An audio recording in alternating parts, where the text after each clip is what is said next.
The first time I realized something was wrong, it was a Tuesday morning. The nurse, Laura, leaned over my bed, her voice gentle but sharp around the edges. "You've forgotten again, haven't you, Mrs. Brooks?" she said, her hand lingering too long on my wrist. Behind her, my husband stood in the doorway, arms crossed, pretending to look concerned. Henry Brooks, 65, perfectly pressed shirt, that same faint smell of cedar and arrogance. He'd been rehearsing that look for weeks now, I think the sorrowful husband caring for his poor, confused wife. I blinked up at him, forcing a small smile. Forgotten what? His eyes softened in mock pity. "Breakfast, sweetheart. You told me you wanted pancakes, then said you never said it. Laura just reminded you." A lie. I hadn't said a word about pancakes. I told him I wasn't hungry, but there was something in the way they looked at each other that morning, a flicker of understanding that made my chest tighten. I had always prided myself on being sharp. I was 62, not senile. I'd taught English for 35 years, raised 2 children, balanced our finances, and kept a house that looked like it belonged in a magazine. But that morning, as I sat there in my robe, the tea cooling on my nightstand, I realized they weren't talking to me, they were handling me. Like I was an inconvenience wrapped in soft fabric. My name is Evelyn Brooks, and until this year I thought I knew the man I married.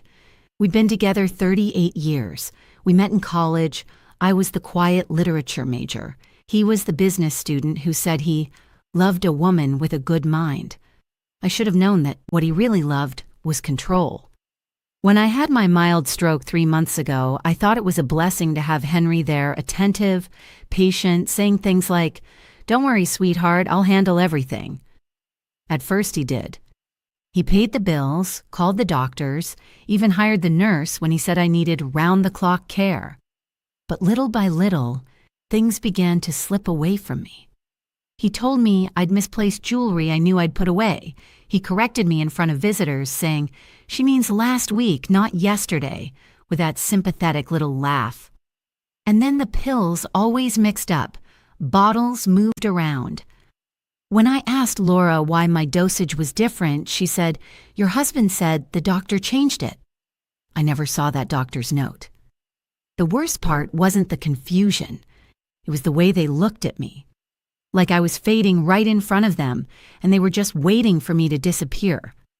One evening, I heard them talking in the hallway. My bedroom door was slightly open. "She's getting worse," Laura whispered. "She always forgets conversations," Henry replied softly, but I caught the edge of satisfaction in his voice. "Keep recording when she forgets things," he added. "We'll need proof later." Proof of what? I lay there in the dark, my heart pounding in my ears. He wasn't just watching me, he was building a case. I spent the next few days pretending. I smiled when he spoke to me like a child. I let Laura write notes about my episodes. I even apologized when I forgot things I hadn't forgotten at all. Every night when they thought I was asleep, I wrote in a small notebook I kept under my pillow. Dates, times, words, the exact phrases Henry used when he spoke to the lawyer on the phone. He never changed his passwords. He thought I couldn't handle a computer anymore. But on the 4th night, when he went to bed early, I used his tablet. I found emails short, coded ones between him and a man named David Cole, his attorney. Subject lines like power of attorney, urgent, and medical declaration. That was when the pieces began to fall into place. My husband wasn't planning to take care of me. He was planning to take everything. The accounts I'd helped build with my teaching pension, the house my father left me, the savings I'd kept tucked away for our grandchildren, all of it was being reclassified under his management.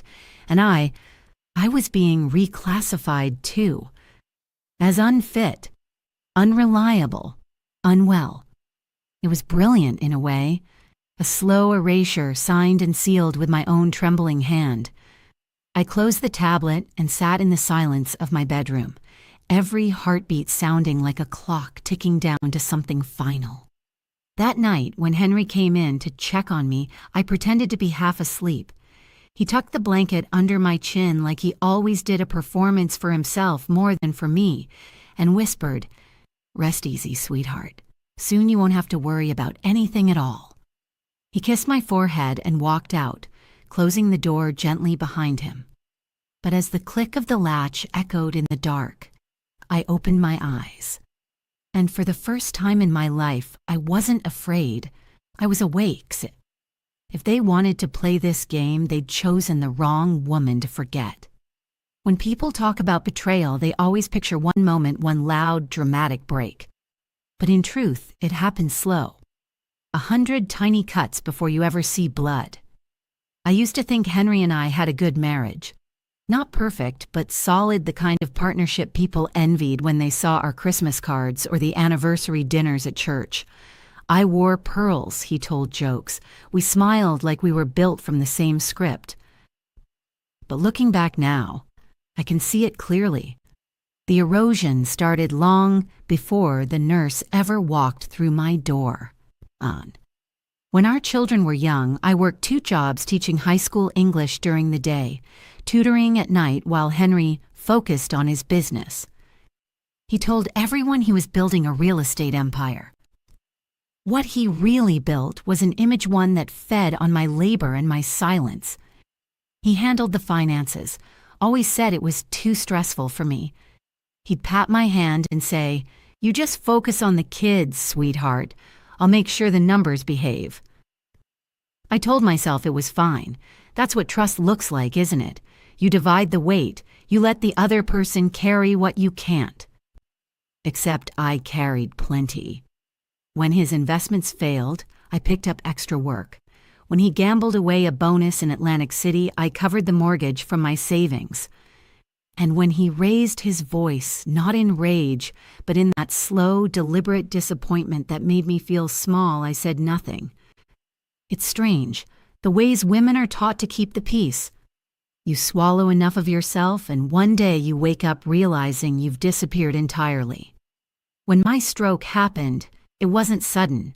It was a warning shot. I'd been dizzy for days, ignoring it, grading papers late into the night. Then one morning, I woke up on the kitchen floor, the smell of burnt toast and coffee thick in the air. Henry said I was lucky that he found me in time. He said all the right words: rest, recover, don't worry about a thing. But even then, in my haze, I remember how calm he sounded when he told the doctor, "She's been forgetting things lately." I wasn't, not yet, but I think he needed me to.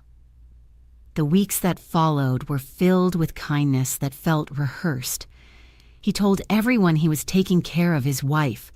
I watched him beam when neighbors praised his devotion, and I, foolish me, believed it was love. Then the little things began. He accidentally changed my doctor without telling me. He said the old one retired. I found out later she hadn't. He started paying the bills through his accounts only. Less confusing that way, he said. He even sold my car, the one I'd bought with my own teaching bonus, said I wasn't fit to drive right now. Each decision came dressed as concern, but underneath it was control. And I let him. Because I was tired. Because every time I tried to argue, my words came out weaker than they used to. The truth is, Henry didn't need to drug me to make me doubt myself. He'd been doing that for years, one suggestion at a time.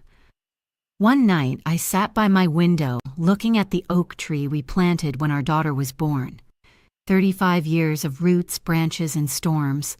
I thought about how that tree had survived everything, the droughts, the winters, because it had learned how to bend without breaking.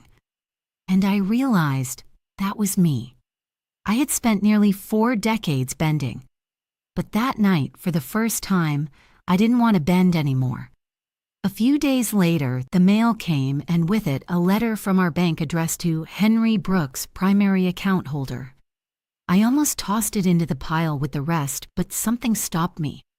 When I opened it, my hands began to shake. It was a confirmation of his request to assume full financial management rights over all joint assets, citing my medical incapacity and cognitive decline. Cognitive decline. Those were his words. My mind went blank, then hot, then cold again. I reread the letter until the paper felt thin between my fingers. That was the moment I understood. This wasn't just betrayal. This was erasure. He was rewriting who I was not, with lies shouted in public, but with forms and signatures, quietly building a future where I no longer existed. I pressed the letter flat against the table and stared at it for a long time. Then I folded it neatly and tucked it under my notebook. When Henry came home that evening, he found me sitting by the fireplace, reading one of his favorite poems, something by Frost. He smiled, poured himself a drink, and asked, "How was your day, sweetheart?" I looked up at him, calm as ever, and said, "Enlightening." He laughed like I'd told a joke. But I wasn't joking, because in that moment I knew something he didn't. I wasn't losing my mind. I was finding it again. The morning I decided to confront him, the house was too quiet. Even the clock in the hallway seemed to tick softer, like it didn't want to interrupt what was coming. I'd spent the night rehearsing in my head, over and over, the questions I'd ask, the calm tone I'd keep, the way I'd look him straight in the eye so he'd know I wasn't confused or fragile or fading.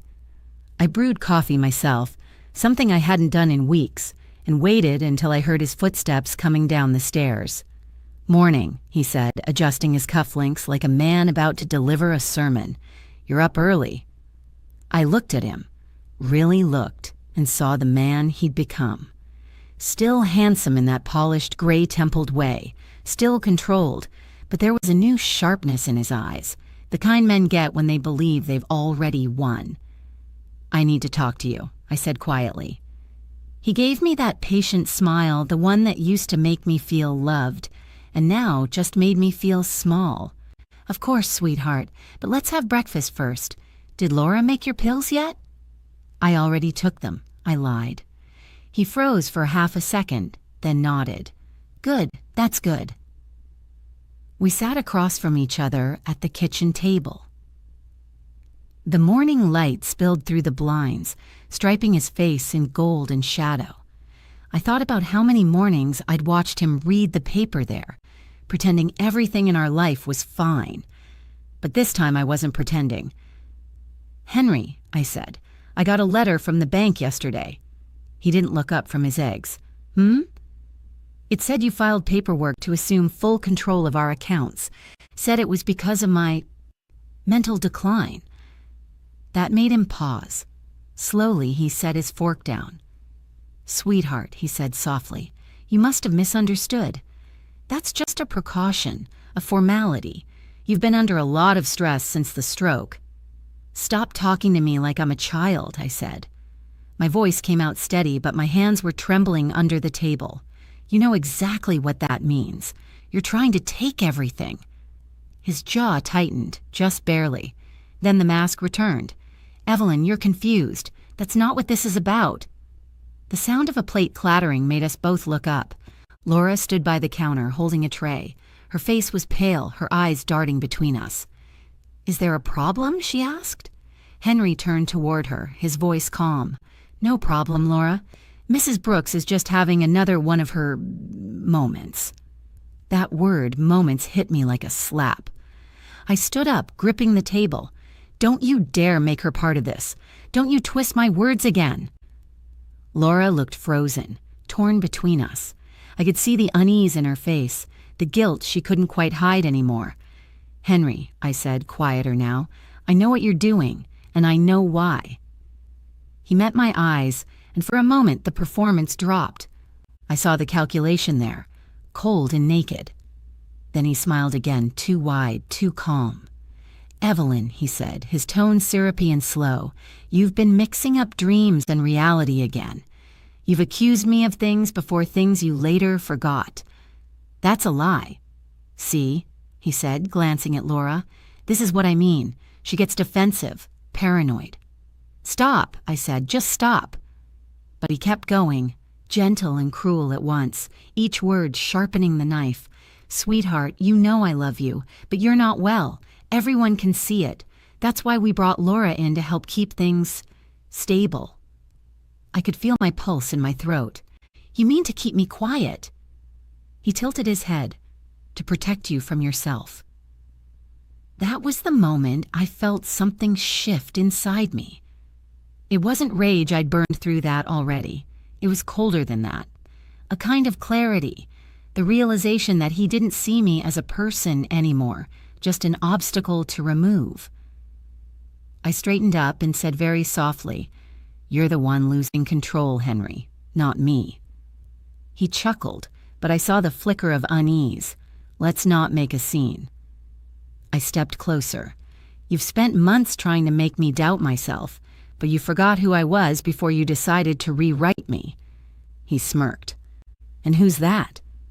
The woman who built this house with you, the one who taught our children how to think, the one who held you together when your first business failed, the one who's about to make you regret underestimating her. For a second, his mask cracked just long enough for fear to peek through. Then he turned away. I think you should rest, he said curtly. We'll talk later when you're calm. That night, I couldn't sleep. The walls of that house felt smaller somehow, like they were holding their breath. Around midnight, I heard footsteps in the hallway, light ones, not Henry's. Then a soft knock on my door. Mrs. Brooks? It was Laura. Her voice trembled. I opened my eyes. Yes? She stepped inside, closing the door behind her. I didn't want to do this to you, she whispered, wringing her hands. But I need to tell you something. Something about Mr. Brooks. I sat up slowly, my heart pounding. She looked at me, tears gathering in her eyes. He paid me, she said. He paid me to make you look sick. For a moment, I thought I'd misheard her. The room was so still that even the air felt frozen. What did you just say? I whispered. Laura's face crumpled. He paid me, Mrs. Brooks, to say you were getting worse, to write things in the reports that weren't true. I sat there in the dark, the lamplight casting long, shaky shadows across the quilt. My body went cold from the inside out. How much? I asked. Because somehow that detail mattered. I needed to know the price of my sanity. $5,000 a month, she said softly. He said it was temporary, that he needed proof for the doctors, so the court could make it easier to manage your assets. Manage. That word again. Henry never said take. He said manage. Control disguised as care. I closed my eyes. So every time you told me I'd forgotten something, every time you wrote in your little notebook. She nodded, her chin trembling. He told me to keep a record, to note when you got confused, even if you weren't. He said you'd thank us later. Thank you, I said, the words tasting like iron. And when exactly was I supposed to thank you, Laura? When I was locked away in some care home? Tears spilled down her cheeks. I'm so sorry. I didn't want to do it. My son's got medical bills. Henry knew that. He said it would just be for a few months, that you'd never even know. I looked at her, really looked the exhaustion under her eyes, the guilt sitting heavy in her shoulders. You were right, I said quietly. I didn't know, but I do now. After she left, I sat awake until dawn. I didn't cry. I didn't scream. Instead, I listened to the hum of the house, to the faint creak of Henry's study door, to the rustle of papers when he thought I was asleep. At 3 a.m., I got out of bed and walked to the mirror. The face staring back at me wasn't the weak, half-lost woman he wanted the world to see. It was the face of someone who'd finally woken up. The next morning, Henry acted like everything was normal. He kissed my cheek, poured my tea, and said he had some errands to run. I watched him walk out the door with that briefcase, the same one he'd been taking to his lawyer's office every week. As soon as he left, I called Laura. You said he paid you, I told her. Now you're going to help me stop him. She hesitated. How? By telling me everything. And she did. Over the next hour, she laid it all bare. The recorded episodes Henry had ordered her to film, moments he'd staged to make me look confused. The pills she'd switched under his instruction just enough to make me sluggish and foggy for a few days. The fake doctor reports he'd arranged through a private clinic where one of his associates worked. Every piece of my life, every fragment of my autonomy turned into a line in his script, a story where I was the helpless wife and he was the hero who rescued me from myself. But that wasn't the part that broke me. The part that broke me was when she said, "He told me he was doing it for your own good. Said there's another woman that he wanted to make sure she was protected when you weren't around anymore." Another woman. The words echoed in my head like church bells after a funeral. "Her name's Cynthia," Laura continued. "She's been calling the house sometimes. He said she's a friend, but I heard him talking to her once. It didn't sound like friendship." I didn't respond right away. I just stared out the window at the oak tree, its leaves trembling in the sunlight. That tree had seen every season of my life: birth, love, betrayal, and now, maybe justice. Henry came home late that evening, humming, smelling faintly of whiskey and perfume that wasn't mine. "How was your day, darling?" he asked. I smiled, my voice calm, quiet, productive. He looked at me oddly, as if trying to gauge whether I knew something. Then he kissed my forehead, set down his briefcase, and poured himself a drink. "I spoke to the lawyer today," he said casually. "We're finalizing those power of attorney forms next week. It's just a technicality, but it'll make things simpler for both of us." I met his eyes, steady. "Simpler for you, you mean?" He froze, the glass halfway to his lips. "What's that supposed to mean?" "Nothing you don't already know," I said, standing. "You should get some rest. You've got a big week ahead."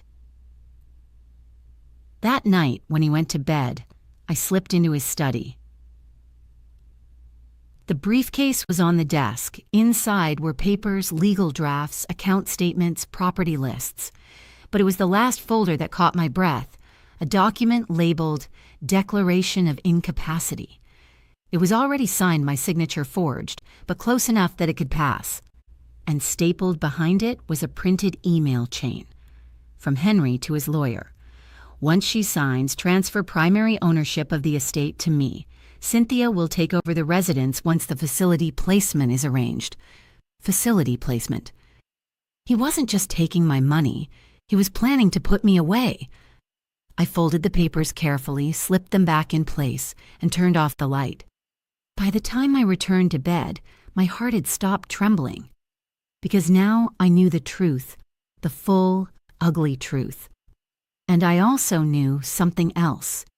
If Henry wanted me gone, I'd make sure he was the one who disappeared instead from my life, from my home, and from every inch of power he thought he owned. The next morning, I woke before dawn. The house was still even, the refrigerator hum sounded far away. I sat at my vanity, staring at my reflection. My hair silvering at the temples, the faint scar above my eyebrow from a fall years ago, the tiredness around my eyes.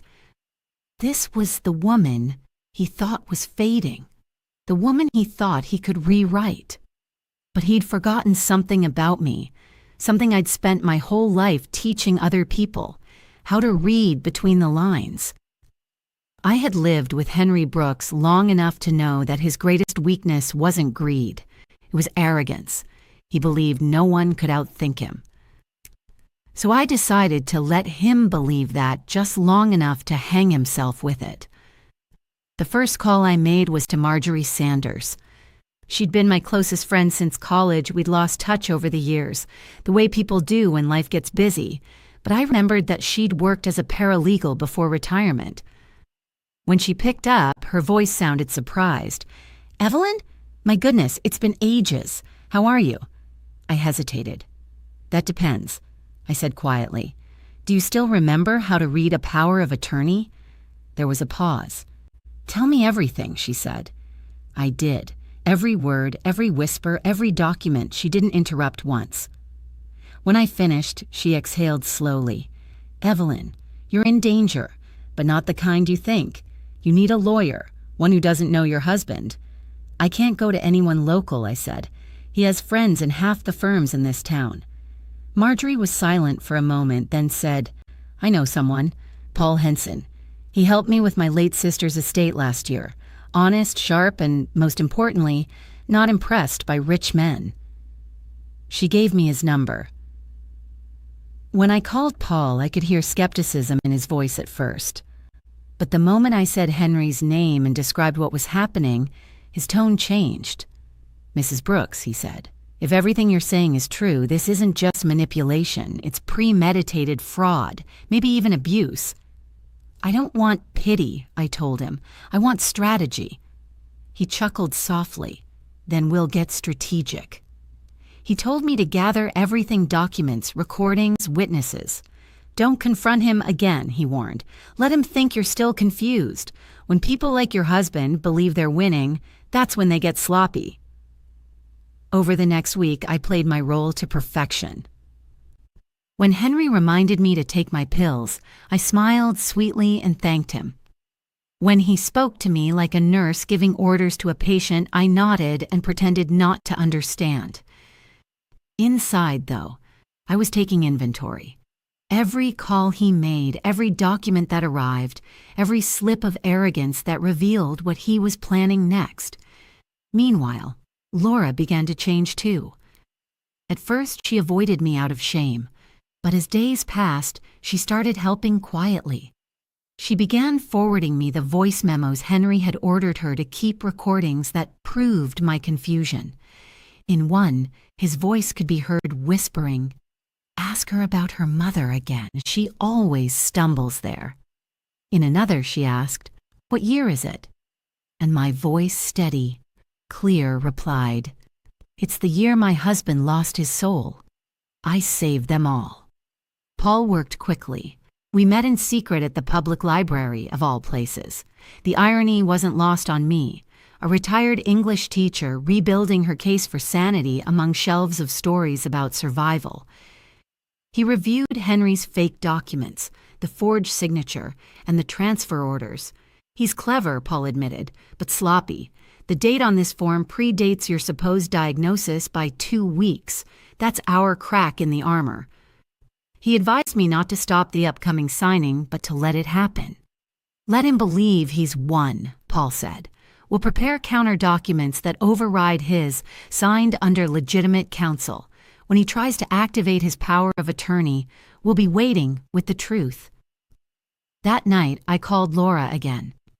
He's planning to have me sign next Tuesday, I told her. She hesitated. Do you want me there? Yes, I said. And I need you to record it. Everything. She was quiet for a long time, then whispered, He'll know. I know, I replied. But so will the judge. Over the next few days, I rehearsed my part. I practiced slurring my words just enough to sound uncertain. I asked the same question twice during breakfast. I left the same book open in 2 rooms. Henry grew confident, too confident. He smiled more, hummed around the house, told friends over the phone that things were finally settling down. I caught one phrase, overheard through the half-open door to his study. Once the papers are signed, I'll have full control. The lawyers can process it by Friday. Cynthia can move in next month. Cynthia. The name didn't even sting anymore. It just focused me. On Monday evening, the night before the signing, Henry poured me a glass of wine and said, You know, sweetheart, I've been thinking it's time we simplify things. It's been so stressful for you trying to manage all this paperwork. I looked up at him, feigning confusion. Paperwork? He smiled. Don't worry about it. I'll take care of everything. I smiled back. I know you will. But inside, I was already picturing the courtroom, the judge, the look on his face when his own words turned against him. He thought he was signing his victory. He didn't realize he was signing his confession. The day of the signing felt almost ordinary.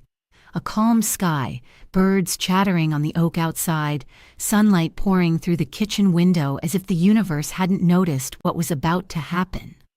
I sat at the table in my robe, stirring tea I didn't drink, pretending to be the fragile woman Henry thought I was. He came down the stairs humming, not the nervous kind of humming, but the self-satisfied sort men do when they're certain the world bends to their will. He looked immaculate navy blazer, hair perfectly combed, that watch I bought him years ago gleaming on his wrist. "Big day, sweetheart," he said, brushing his lips against my forehead. "The lawyer will be here soon. Just a few signatures, and then you can rest easy." "Rest," I repeated softly, tracing the rim of my cup. "Yes, that would be nice." He smiled, oblivious. "I knew you'd come around." He poured himself coffee, sat across from me, and scrolled through his phone. I could see the reflection of a woman's name on the screen. "Cynthia." My stomach turned, but my face stayed calm. I had rehearsed this role too well to falter now. When the doorbell rang, Henry straightened his jacket. "That'll be Mr. Cole," he said proudly. "My attorney will get everything in order." I nodded, my voice small. "Of course, dear." Laura entered quietly behind him, pretending to tidy the living room. She held her phone loosely, the camera already recording. Henry didn't even notice. Mr. Cole was a tall man in a gray suit, his smile polite but hollow, the kind of lawyer who measures empathy by billable hours. He set his briefcase on the table, pulled out a stack of papers, and said, "Mrs. Brooks, this is just a standard form. It gives your husband the ability to handle your finances and medical decisions should you become unable to." "Should I become?" I said slowly. "But I already am, right? That's what Henry says." Cole cleared his throat. "It's just precautionary, ma'am." Henry placed a pen in front of me. "It's for your peace of mind, Evelyn." I looked at him, long and steady, then down at the paper. My hand trembled slightly as I signed just enough to sell the illusion. "There," I said. "All yours." He grinned, exhaling in relief. "Thank you, sweetheart. This will make everything so much easier." He turned to Cole. "We'll need the transfers processed by Friday. I want full access to the estate and investment accounts." I felt the smallest smile tug at my lips. 2 days later, we were standing in a courtroom. Henry hadn't told me about the hearing Paul had. The moment Henry filed the finalized documents, Paul was notified. He moved fast, filing a motion of injunction and requesting a judicial review of the power of attorney. Henry was furious when he saw me there, walking into the courtroom with my head held high, escorted by Paul and Marjorie. He hissed under his breath, "What the hell are you doing here?" I leaned close and whispered, "You said you wanted everything signed and witnessed, Henry. I'm just making sure the witnesses are real this time." He blanched, realizing too late that something had shifted. The judge, a stern woman with sharp eyes and an even sharper sense of justice, began the session briskly. "Mr. Brooks, you are petitioning for full power of attorney over your wife's affairs, citing mental decline and cognitive incapacity. Is that correct?" Henry straightened. "Yes, Your Honor. My wife has been suffering from confusion and memory loss. I have documented episodes from her nurse." "Your Honor," Paul interrupted smoothly, "we have reason to believe those documents were fabricated, and that Mrs. Brooks is, in fact, of sound mind and the victim of a deliberate campaign to make her appear otherwise." The judge turned to me. "Mrs. Brooks, do you understand the nature of these proceedings?" I met her gaze squarely. "Perfectly, Your Honor." Paul handed over the recordings Laura had saved. The courtroom filled with Henry's own voice. "Keep recording when she forgets things. We'll need proof later. Ask her about her mother again. It always makes her stumble. Once she signs, I'll have everything." Each sentence landed like a hammer blow. Henry turned red, his jaw tightening. "Those recordings are out of context," he said, but his voice had lost its authority. Then Paul presented the forged signature. "Notice, Your Honor, the inconsistency in the date. This document was signed before the medical report declaring Mrs. Brooks incompetent even existed." The judge's expression hardened. Mr. Brooks, are you aware this constitutes fraud? Henry opened his mouth, then shut it again. When it was my turn to speak, I stood slowly. My hands were steady. Your Honor, I said, I may be 62. I may take longer to stand or need reminders for medication, but I remember everything that matters. I remember 38 years of marriage built on my loyalty and his lies. I remember every time he called me confused when I wasn't. I remember the sound of my nurse crying when she told me he paid her to make me look insane. The room was silent except for Henry's shallow breathing. I'm not crazy, I continued softly, just careful. And now, finally, free. The judge leaned back, eyes cold as stone. Mr. Brooks, this court finds that your petition was filed under false pretenses. The forged documents are void. Power of attorney will remain with Mrs. Brooks pending further investigation into your conduct. Henry's face went pale.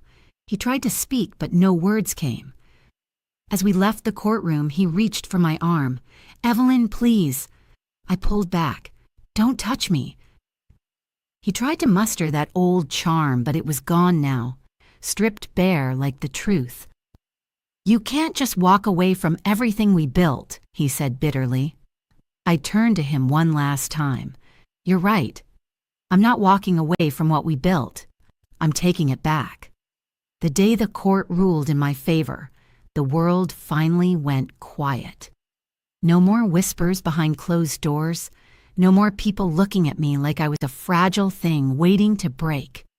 Henry sat in that courtroom, gray-faced and hollow, as the judge declared the power of attorney void and his petition fraudulent.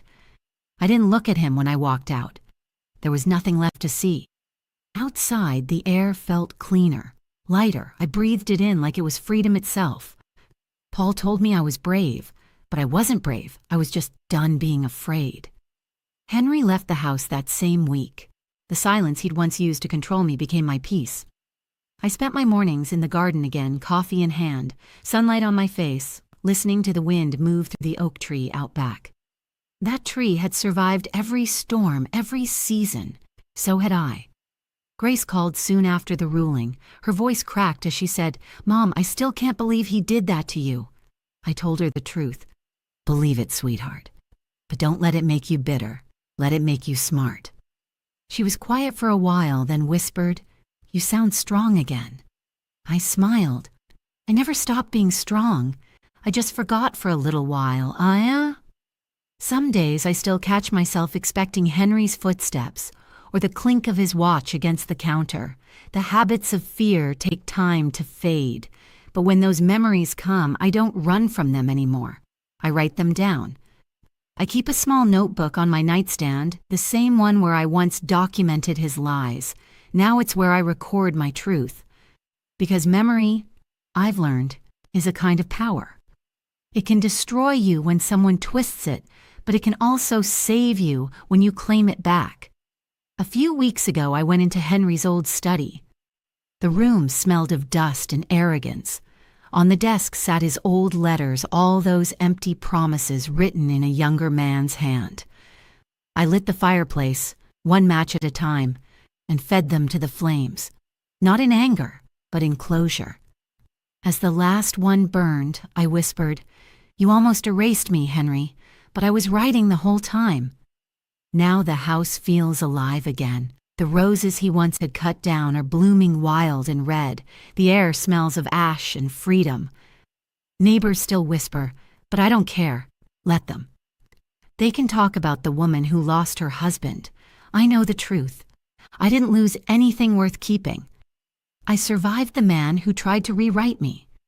And I remember every word he used to do it not to haunt me, but to remind me how far I've come. Because I know this now. Justice doesn't always roar. Sometimes it whispers in your own steady breath, in a house that's finally yours again. I closed my notebook tonight with one last line written in ink that will never fade. He taught me that trust is fragile, but so is silence, and I'll never be quiet again.